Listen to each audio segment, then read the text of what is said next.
Imaginez, au plus profond de vous, une armée d'artisans cellulaires œuvrant sans relâche à préserver votre jeunesse. Et si cette activité vitale s'était interrompue à cause d'un geste anodin, accompli ce matin même, sans que vous n'en ayez conscience? Le plus troublant est que la quasi-totalité des personnes de plus de 60 ans mettent en sommeil, chaque jour et sans le vouloir, le plus puissant des mécanismes anti-âge de leur propre corps. Pire encore, elles sont persuadées de bien agir. Il n'est pas question ici de compléments coûteux ou de routines complexes. Il s'agit d'une découverte si fondamentale qu'elle a été couronnée d'un prix Nobel, mais dont presque personne ne connaît le mode d'emploi.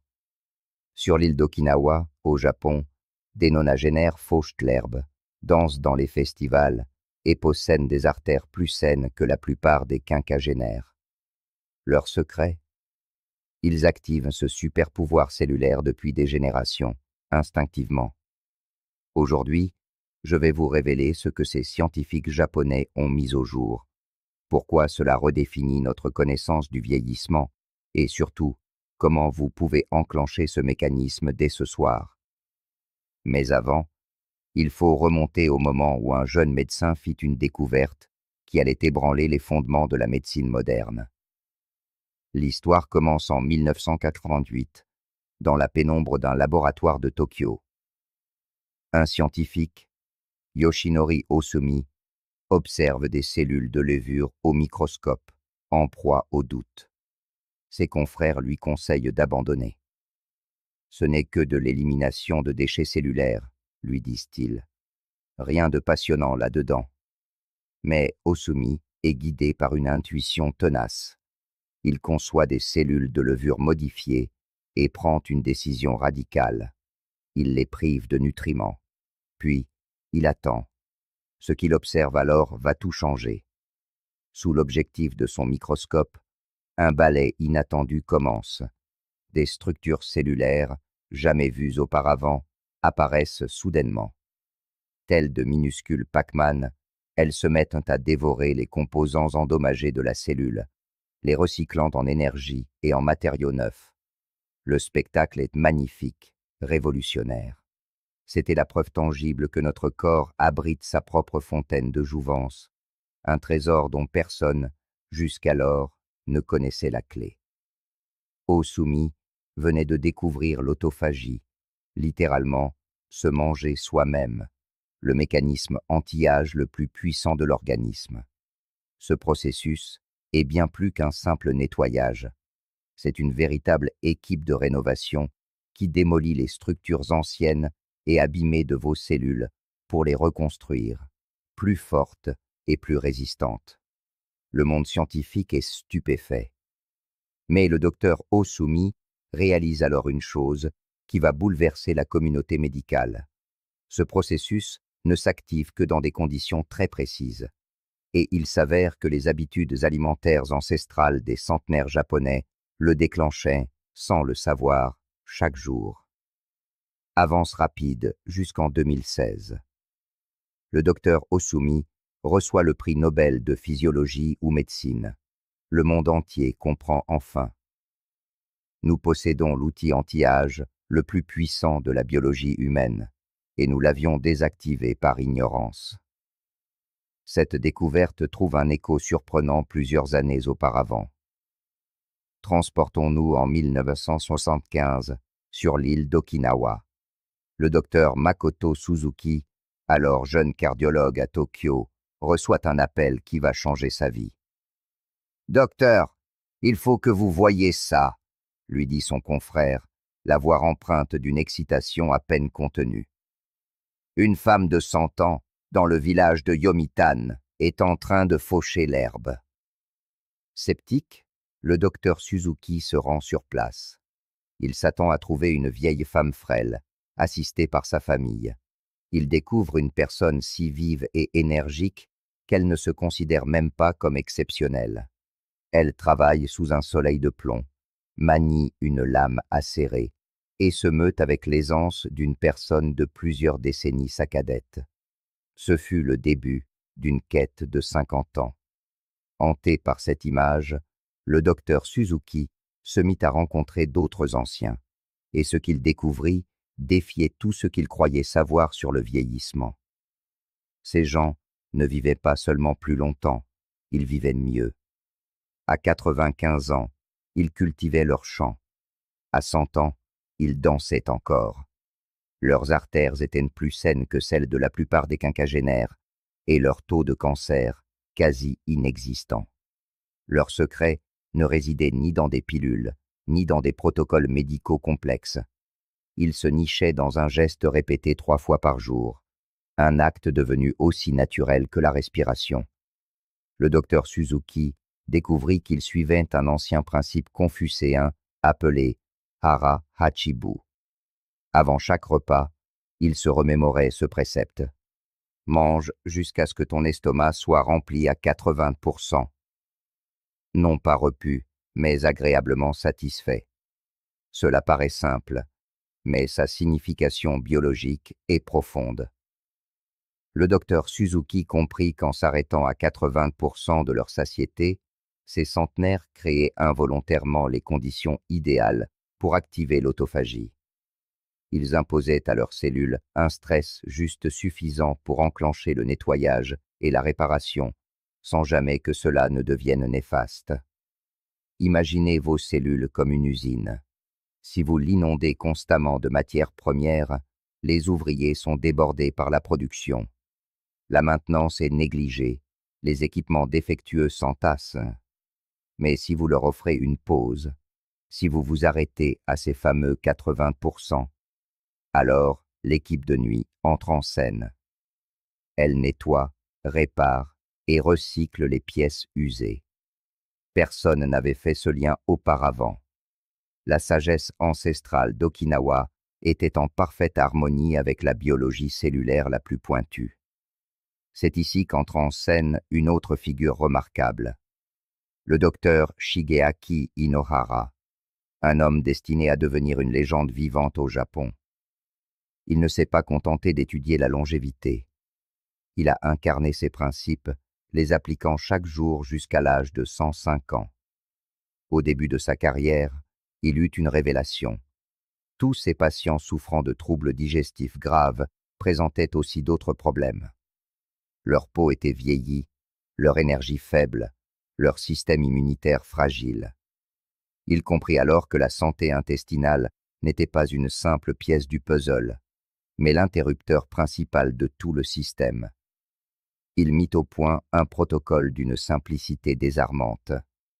Il prenait un petit déjeuner léger, un déjeuner minimal, et réservait son repas principal pour le soir. Mais la clé était ailleurs. Il terminait son dîner à 18 heures précises et ne consommait rien jusqu'à 10 heures le lendemain matin. 16 heures. 16 heures précieuses durant lesquelles son corps avait le champ libre pour activer ses mécanismes de réparation. Les résultats furent extraordinaires. À 100 ans, il consultait encore des patients. À 102 ans, il donnait des conférences à New York. Il travaillait 18 heures par jour et se sentait plus énergique que des hommes 2 fois plus jeunes. Quand les journalistes lui demandaient son secret, il répondait avec un sourire. « Je laisse à mon corps le temps de faire le ménage chaque nuit. » Bon. Au même moment, un autre médecin japonais, le docteur Hiromi Shinya, s'apprêtait à révéler une vérité cachée au cœur de notre organisme. Grâce à une technique d'exploration digestive révolutionnaire qu'il avait lui-même mise au point, il allait voir ce que personne n'avait vu auparavant. En 3 décennies, il a examiné le côlon de plus de 300 000 patients. Il était capable de prédire l'état de santé général d'un individu en observant simplement son intestin. Ceux qui consommaient beaucoup d'aliments transformés, de viande et de produits laitiers avaient un côlon épais, présentant des lésions visibles. Mais chez ceux qui suivaient un régime traditionnel japonais, le côlon était plus long, plus propre et semblait rajeuni de plusieurs décennies. Le plus surprenant fut de constater que les intestins les plus sains appartenaient à ceux qui offraient régulièrement de longues pauses à leur système digestif. Ils ne suivaient aucun régime sophistiqué. Ils imitaient simplement leurs ancêtres, en mangeant sur une période de temps réduite. Le docteur Chignat comprit que lorsqu'on surcharge constamment le système digestif, il n'a jamais l'occasion de se réparer. Mais lorsqu'on lui accorde 14 à 16 heures de repos, une magie opère. Les cellules de la paroi intestinale se régénèrent, le foie entame un nettoyage profond, et tout le corps bascule en mode réparation. Voici le lien qui unit tout. Un intestin sain favorise l'autophagie dans l'ensemble du corps. Un intestin surchargé, au contraire, interrompt les processus mêmes qui nous gardent jeunes. Toutes ces découvertes convergent vers une vérité simple, que chacun peut mettre en pratique dès ce soir. Les recherches nobélisées du docteur Osumi ont révélé que l'autophagie ne se déclenche pas au hasard. L'activation maximale de ce processus se produit dans les dernières heures qui précèdent le réveil, lorsque le corps a jeûné pendant une période de 12 à 16 heures. C'est à ce moment précis que nos éboueurs cellulaires entament leur service le plus intense. Le problème de nos habitudes modernes est que nous interrompons ce processus avant même qu'il n'ait pu agir. Nous nous réveillons et inondons immédiatement notre organisme de nourriture, envoyant un signal clair. Annulez le nettoyage, une nouvelle livraison arrive. Les centenaires japonais, eux, avaient appris à prolonger cette fenêtre magique. Pendant ce temps, leurs cellules ne faisaient pas que survivre. Elles se reconstruisaient et prospéraient. Durant cette période de jeûne, le taux d'insuline chute, l'hormone de croissance augmente, le système immunitaire se renforce, le cerveau élimine les protéines toxiques liées à la démence, et l'inflammation diminue. Il ne s'agit ni de famine, ni de privation. Il s'agit simplement d'offrir à votre corps le cadeau le plus précieux, le temps. Le temps de se réparer, de se régénérer et de se reconstruire. Mais le secret ne tenait pas seulement au quand, mais aussi au quoi. Le docteur Suzuki fit une autre découverte fascinante. Le régime alimentaire des centenaires d'Okinawa différait radicalement de celui du reste du Japon. Alors que la plupart des Japonais consommaient du riz blanc, les habitants d'Okinawa mangeaient des patates douces violettes. Riches en composés qui favorisent l'autophagie, elles fournissent une énergie constante sans faire grimper le taux d'insuline, ce qui maintient le corps dans un état propice à la réparation. Mais ce n'était qu'un début. Leurs assiettes étaient remplies de melons amers, d'algues, de tofu et de légumes de toutes les couleurs. Chaque aliment était un outil de plus dans leur trousse de réparation cellulaire.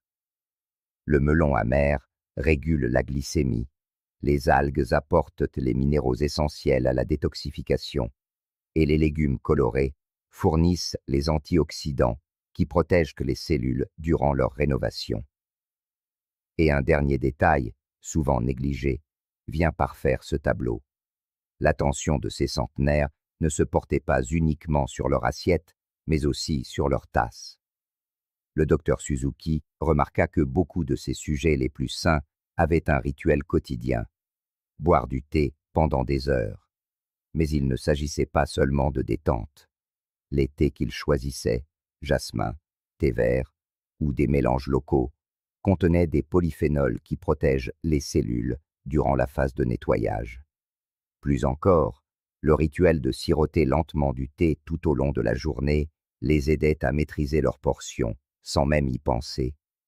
En vous adonnant à la dégustation consciente du thé, vous devenez moins susceptible au grignotage impulsif.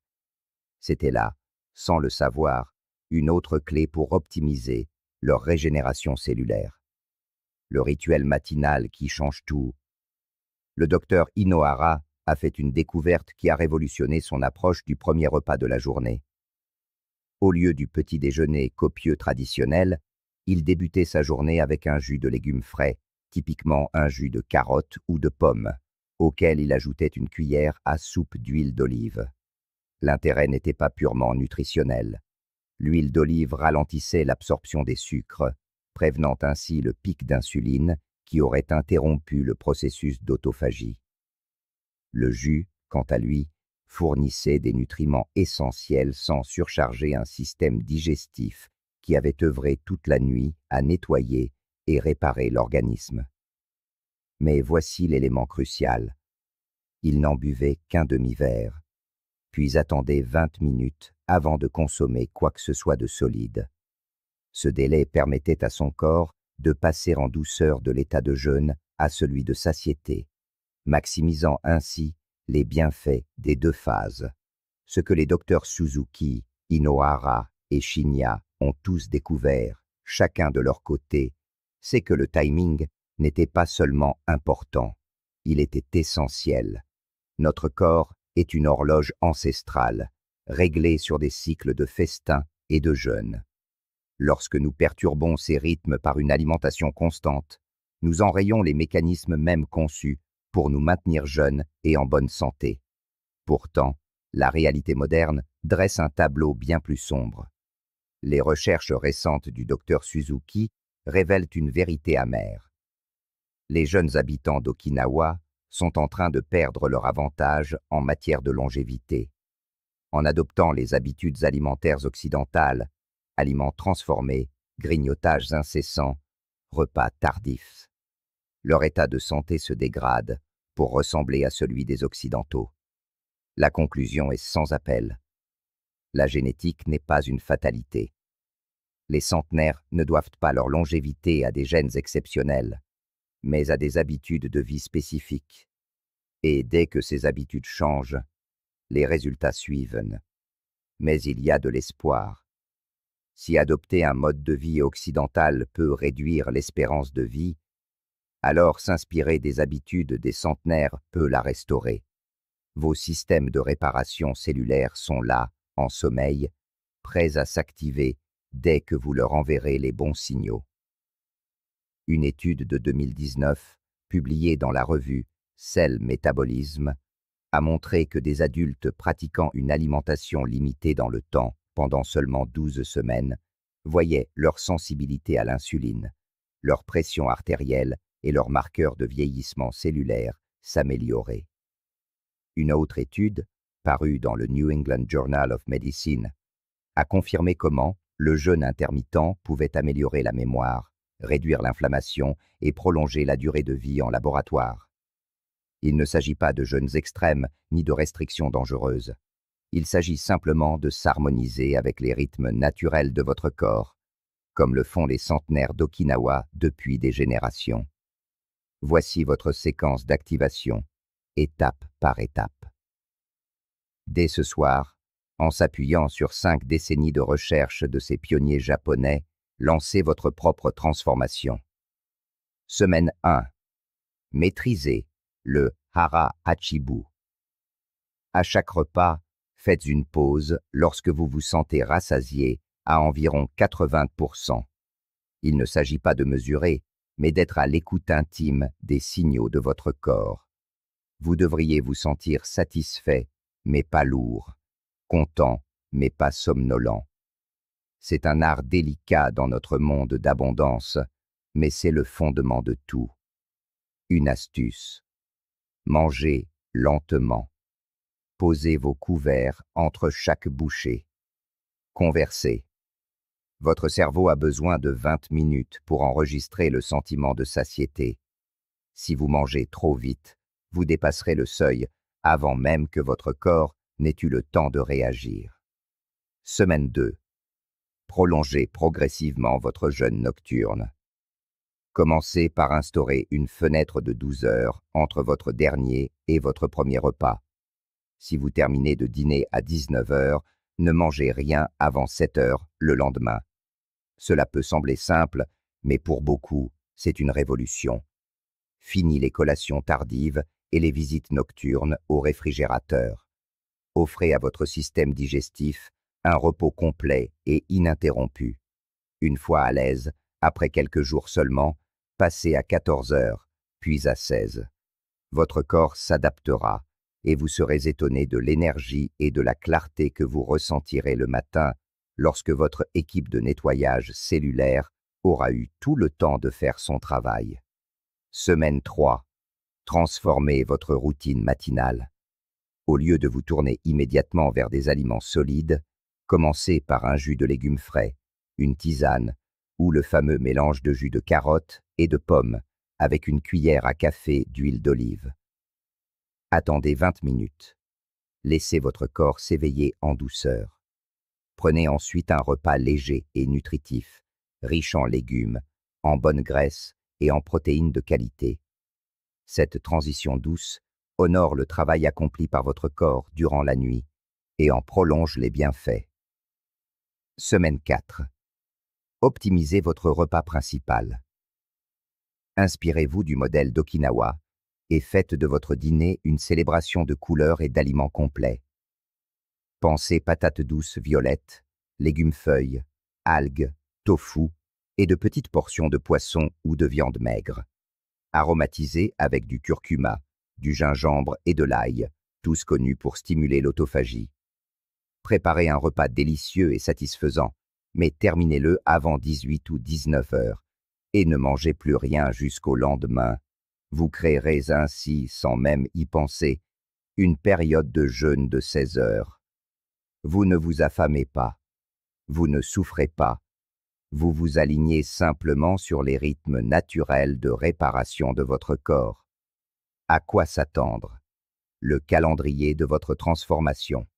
Les changements viendront par vagues, comme l'a observé le docteur Suzuki. Jour 1 à 7. Vous remarquerez un regain d'énergie, surtout en fin d'après-midi, là où vous connaissiez habituellement une baisse de régime.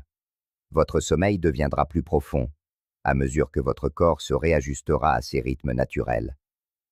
Une légère sensation de faim peut apparaître au début, le temps de l'adaptation, mais elle s'estompera rapidement.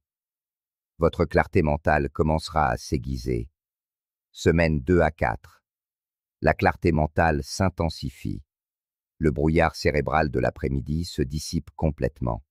Votre peau paraît plus nette, plus lumineuse. Vous pourriez sentir que vos vêtements vous vont mieux, même sans perte de poids significative, car votre corps devient plus efficace. Votre digestion s'améliore, les ballonnements diminuent, et vous débordez d'une énergie stable tout au long de la journée.